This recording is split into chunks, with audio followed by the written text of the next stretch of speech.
Closing Day is proudly brought to you by our title sponsor, insert your name here. This is a mid-roll ad.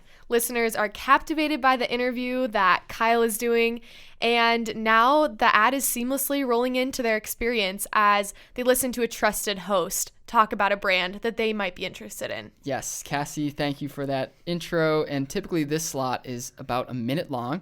And Cassie, you want to talk about some growth in podcast listening? Yeah, so you probably listen to podcasts, so do your best friends, your parents, your siblings. 73 million Americans are podcast listeners, and that number is expected to grow by 81% by 2020, which is insane.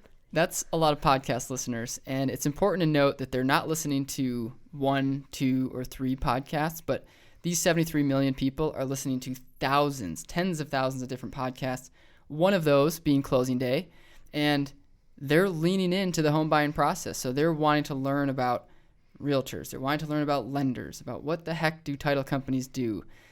They are not owning 15 homes. They're not first-year college freshmen living in the dorms. So this is a really engaged audience that podcast ads can talk directly to. Definitely. I'm going to read a few more facts about the people that are listening to podcasts.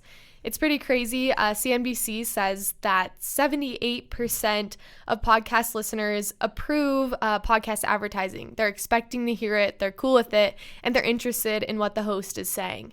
67% remember the brands and products that podcast ads share with them, which is really high comparing radio ads, newspaper, Facebook, other ways you might be advertising. Yeah. And 63% of podcast listeners have made a purchase after hearing podcast ads, which is an insane number. 63%, that is a remarkable number.